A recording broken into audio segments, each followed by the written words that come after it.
Hello again. Well, today I'm going to talk about marble. Marble is a rock composed of mostly calcium and magnesium carbonate.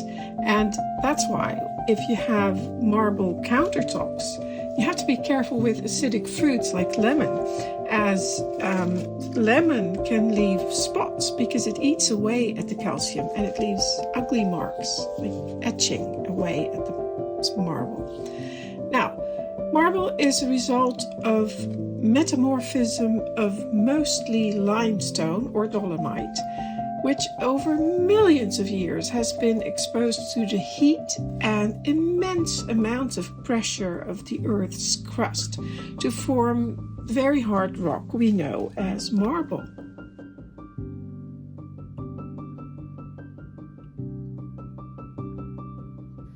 Marble is resistant to heat, and it's very strong and durable and very beautiful. And so it's a popular building material, and it's often also used as a flooring material. And that's just what I'm going to use it for in the room boxes I'm building. And I always think it's interesting that the houses that my room boxes are based upon were built in the 17th or the 18th century, and they had more marble flooring.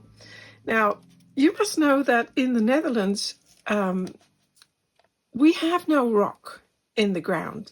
There's clay and there's peat and lots of other materials, but no rock. Nothing. There's nothing. So all this marble had to be imported, maybe from Italy or Spain or Norway. Well, I don't know if they quarried marble in Norway in the 17th century, but they certainly did in Italy or Greece. Just imagine all these incredibly big and heavy pieces of stone being transported by ship, I imagine. And they were all handled by hand, and some clever pulleys probably, but no forklifts then. It must have been pretty expensive too, even back then. So for several reasons, and for instance when the cost or the weight of real marble would have been prohibitive, faux marble has always been very popular. And faux marble is a faux painting technique that imitates and creates the appearance of polished marble. So today I'm going to show you how I marble the floors and the fireplaces. And you saw me pick out the red colors to paint a red marble like this fireplace.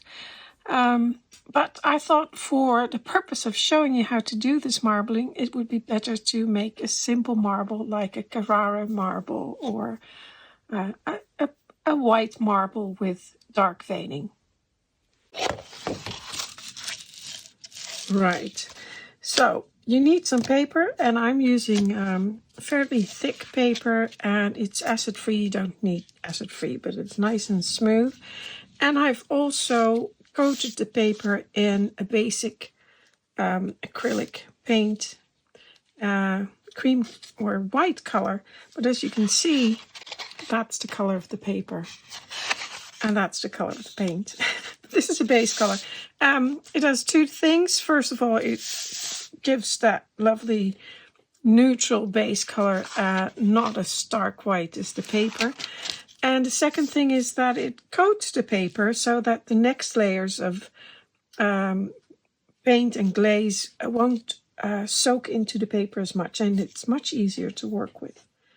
So then you need some paint brushes, and I've got loads of them waiting for me. Oh, I got paint all over myself. Clean that.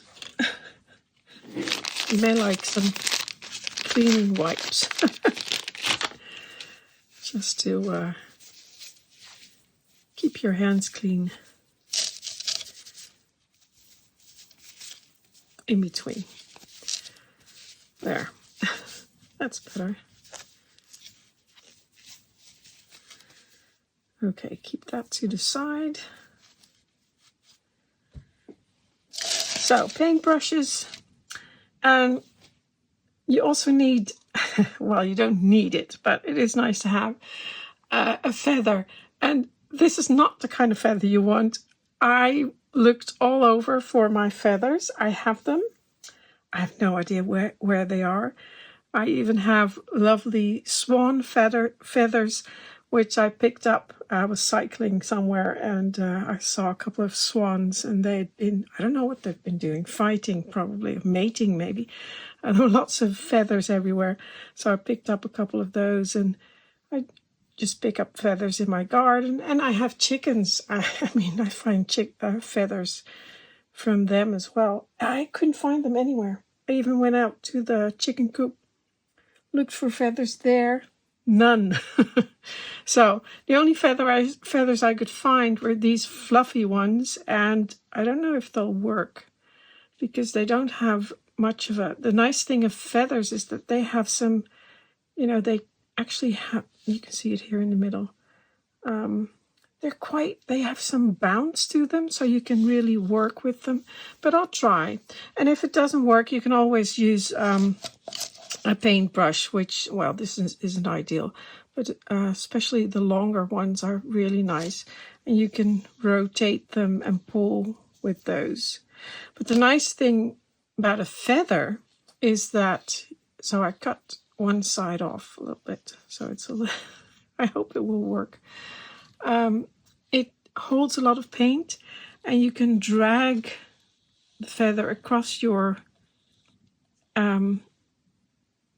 paper. You can lift it and put it down again, and you can pull it sideways, lift it, pull it down, and it creates that typical veining effect that some marbles have. So I'll try to do that with with this feather. I hope it works, but we'll see. I don't always use a feather, by the way. I often just use my brushes. The other brush I have is a big paintbrush, and I use that to just sort of pick up the paint and move it around a little bit. So the other thing we need is a little cloth, and use a lint-free cloth because you don't want bits of stuff everywhere in your paint. So a cloth, and then of course, I'll move these aside. We need some paint, and I've already prepared mine. And I'm using paint with scumble glaze, and ideally you would have a semi-gloss scumble glaze. I don't have one, so I just mix the two. I don't know if it will work. And I also sometimes use a varnish. Just a regular varnish instead of a scumble glaze. Now, scumble glaze will help you to move the paint around a little bit and play with it before it dries. And varnish does that as well. It gives, you can make layers, and as you know, in marble as it's a stone which is formed through compression and heat, it has many layers, and you can slightly see through the layers, and you can almost see the layer underneath. So it's very nice to use scumble glaze or varnish for that, and work in layers and give that effect of kind of a depth to it.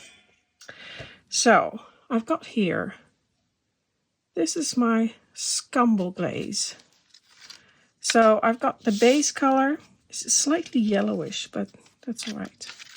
And then I've got the color that goes down first. Then I've got a darker color, which I've not mixed entirely yet. Doesn't matter because that's not really necessary. That's for the veining. And I've used light gray and sand gray. Oh no, that's the scumble. That's the sand gray and the light gray. And I've used neutral gray and ebony black or lamp black for this one. And I've mixed in a little bit of sand gray as well, just to pull those colors together a bit. And then I've used, this is an overglaze, so when you're creating layers, the last layer is an overglaze, and often I work in several layers. So I do the scumble layer, then the veining, then an overglaze, and then I start again.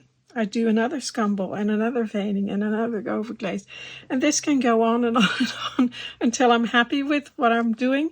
Of course, you can always wipe it away, but I like to have those layers, and sometimes it's just parts of my of the area, some parts that I may really like, so I will leave those and then I'll continue working on another part.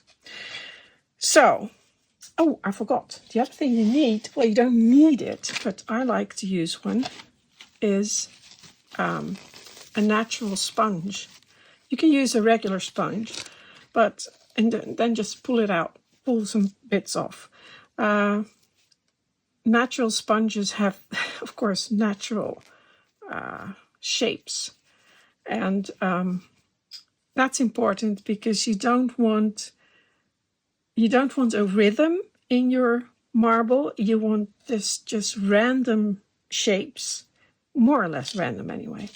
No patterns, or no, how should I put it? No repeating shapes, or it should be looking natural. So, sponges, got those. They're slightly moist. Now, the one thing I would urge you to do before you start doing this is look at examples of marble. And there are many different ones. And just look at some that you like. And maybe print them out and put them next to your working area and copy them. Try to, look at them, see what they look like, and try to copy what you're seeing. So I'll just get this out of the way. Don't need that for now. Need that. Don't need that. Right. So we're starting with the scumble glaze, and I'll just pick up some. And if you want to know the mixture, this scumble glaze is about, 1 part paint, I would say, 2 parts glaze, and 1 part water. Well, no, it's a little bit more than 1 part water. So it's quite a runny mixture, but it's not that important.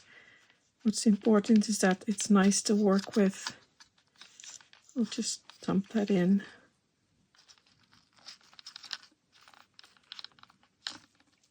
And then it would be best to work from top right to bottom left, and at a 45-degree angle. And try to just put down some of that scumble and just dab it on. And as you can see, because the base coat is painted, I like this effect. And you can always go back and add more.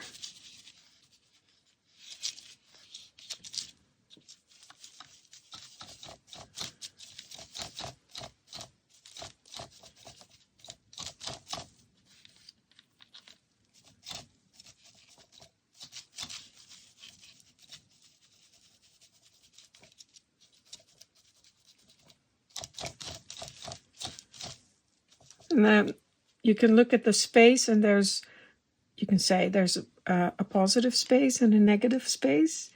And I would say the color is the positive space. And then the in-between is the negative space. And you want to, kind of make something nice. And this is just a base. And then, oh, there's a hair.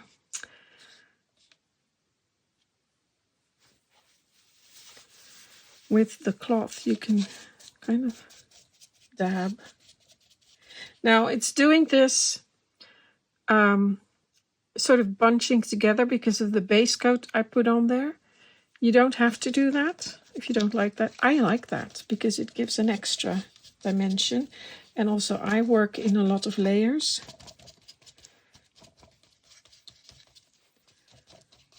But if you want to be quick,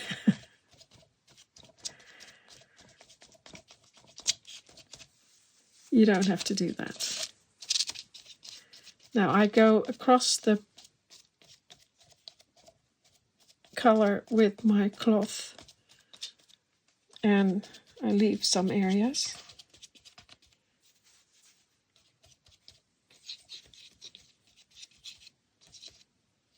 Because I like those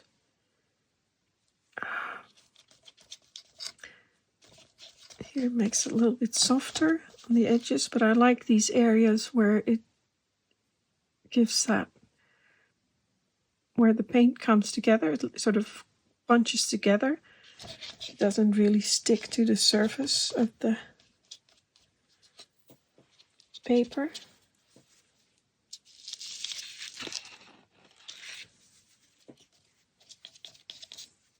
Now,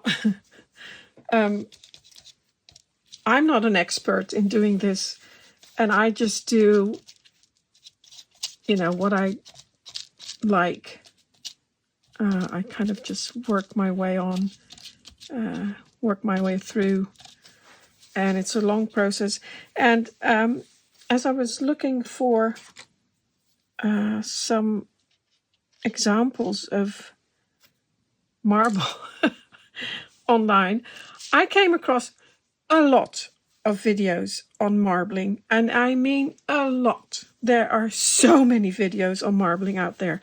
So faux marbling, I mean not paper marbling, but faux marbling, the what I'm doing now. So really I don't need to show you because there's other people out there who can tell you exactly how it's done and are probably a lot more experienced than I am. But I told you I was going to show you how I do it. And this is how I do it. So I let that dry for a while. And then I probably come back, add some more color. And yeah, work a little bit more. Now do cover your scumble glazes and your everything that has scumble medium in there. And paint in there because it will dry. And you won't be able to use it, which is a shame. And you've already mixed it, so cover it up. Well, that has dried, and I now realized I should have gone from left to right because I'm right-handed, and when I'm going to use the feather, it's much easier to go like this than it is to go like this. Oh well, you can do that yourself the correct way. So I'm going to go over it one more time. In some areas, just dabbing to get some more depth of color and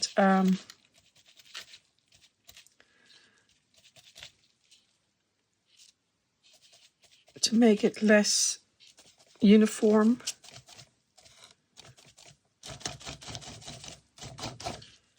And I also forgot to say that if you're, this of course is going to be a floor. So I'm going to cut them up, cut this up into tiles, and of course we're working for a miniature floor, but the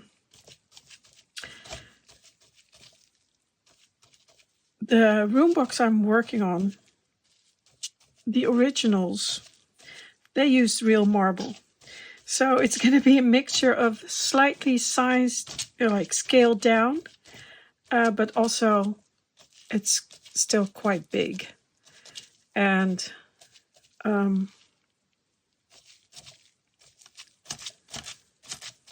if you're working on something like a fireplace, then you'll automatically work much smaller because the scale, this is a large piece of paper, so you're going to be working a bit bigger. So, and I'm making two at the same time, so I've got another one, done another one, because I need quite a large area.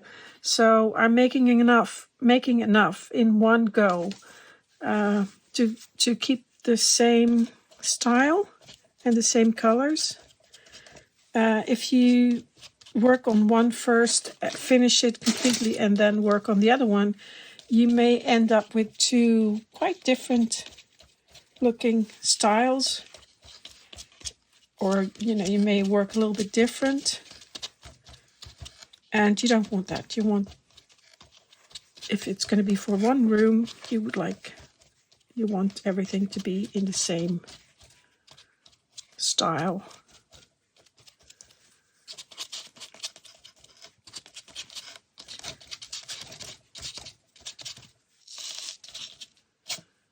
Now, I may do a lot more layers, but because I'm trying to show you how to do it, I will start doing some veining once this is a little bit dry. Right, so this has dried more or less. And to be honest, I'm finding this, I like the color, but it's probably a bit too beige. So in the end, I'll probably go over it with a white glaze again and start the whole process again, and get this scumble, like the background scumble, a little bit more like a bluey gray instead of like a beige. That's all right. Now I'm going to turn this over like that a little bit, because like I said, I should have done the scumble glaze this way instead of that way. Anyway, I'm going to try and do it with my feather. So I've made it a little bit wet. Dip that in there.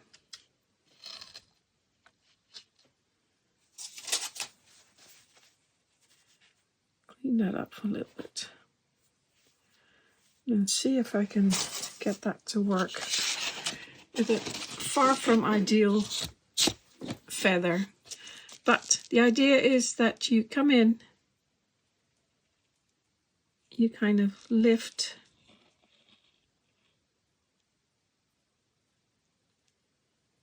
a little bit. You can put it down again. You see that?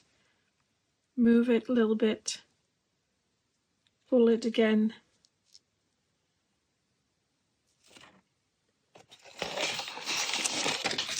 See what's happening here? Very thin. Lift that up. Make very thin lines. It's working.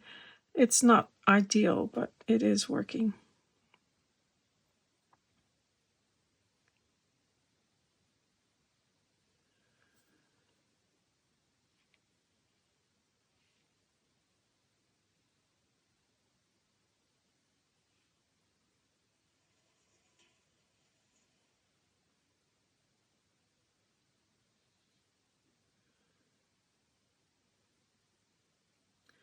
You can kind of connect too. Now, this is very large scale, and like I said, I'm going to cut them up in smaller pieces, so this is going to be way too big, but it's just to give you an idea, so I have to go a little bit smaller.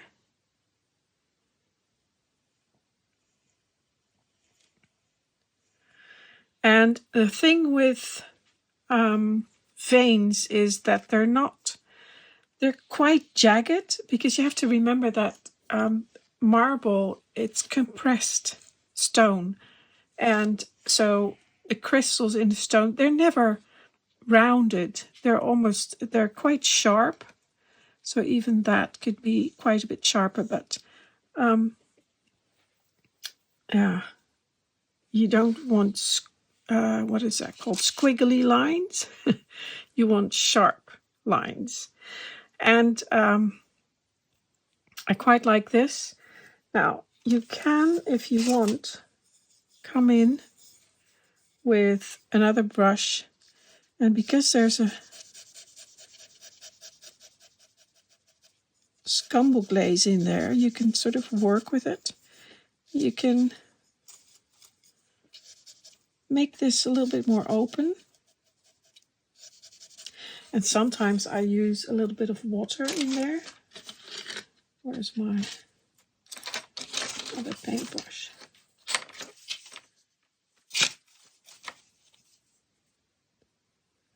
And just drop a little bit of water in there.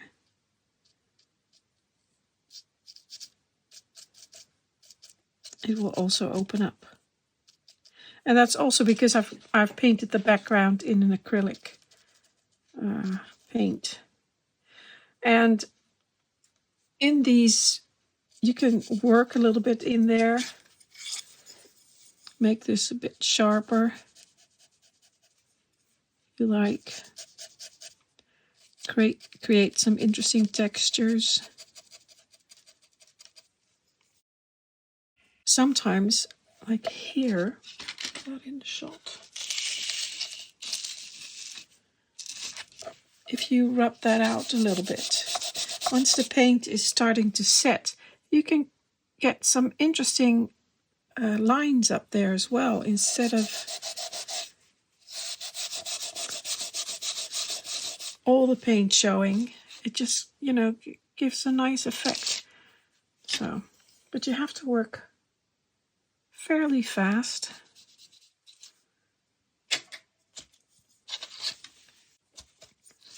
You can also add a few other colors to it if you like.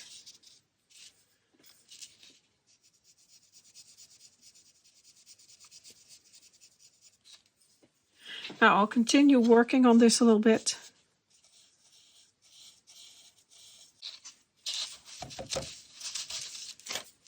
But as you can see here, there's some interesting parts developing here, which is really nice.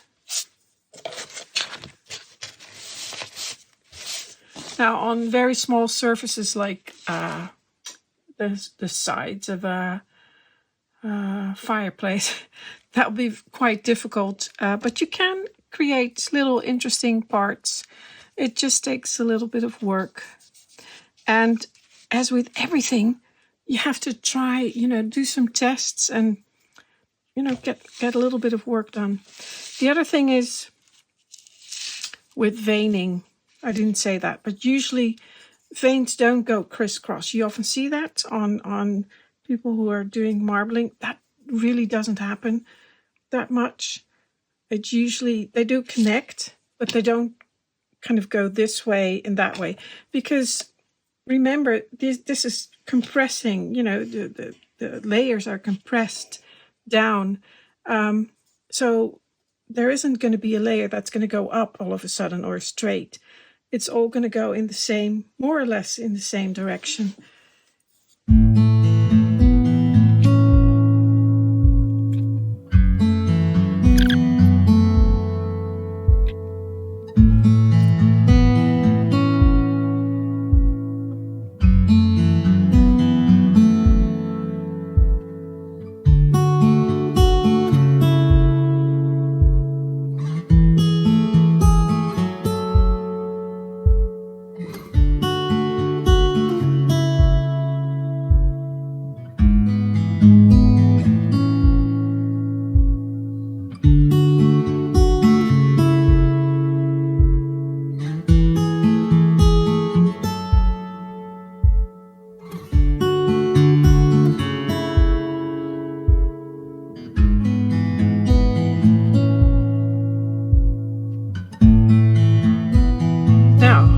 Step is to put the overglaze on there, or in my case I'm going to put the overglaze on and then start the whole process more or less again.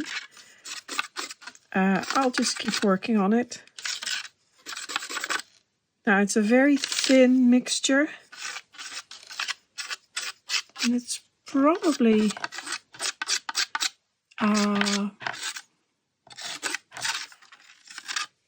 2 parts water, 2 parts scumble glaze, and 1 part paint.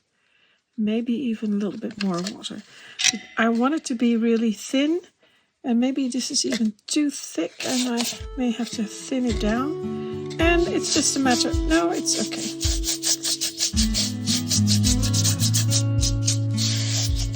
Just put that on there. And ideally you don't see any brush strokes.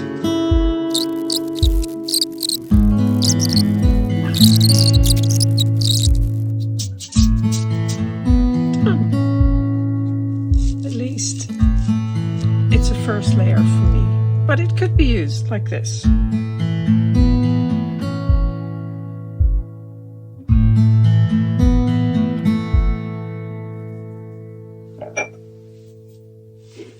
There, let that dry, and then I can use it. Well, the papers have dried, and I think the veining is a little bit dark, so I will, like I said, I will be working on layers some more, but you can use them. And what I do is I would cut them up. Here are some marble tiles I made for a previous project, and these were left over because there were the less interesting ones. But this is about the size that I'll be using. So if you look at some interesting spots, you can cut them up, or just cut them up like, you know, in strips and then across. You can do that too. But and you can see this is a different color. This is much more blue. This is one of the kitchens I used that for years ago. And also I used a different, this is a thick paper, and here I used a thin, very thin mat board. Very nice. I don't have that at the moment, so I'm using that, and this I'll just glue them down and it will be fine. Just use a lot of pressure. The nice thing about the thin mat board is that you can grout really well, and they stay nice and flat. So, but these kind of have a little, see that? Which is not very marble-like. It's like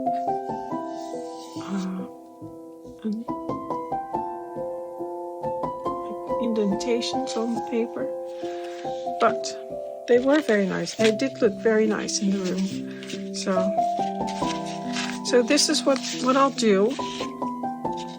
I will continue working on them after I've made these layers, and here you can see that they have this sort of like depth to them. I will cut them out, then I'll spray varnish them, or I'll varnish them and glue them down, then grout them, or varnish them again, then grout them, and then they're finished. So that's my process. I hope you learned something. Maybe not. But I've been doing this for many years, like this. And like I said, for me it's a process. And for other people, they can do it in one go. I taught a class once in Norway making fireplaces, and they also had to be marbled. And some of my students, they just whipped that marble on there, and it looked fantastic. And for me, it's always, it takes some time. It's a process. Anyway, I hope you enjoyed it. Thank you for watching. Until next time.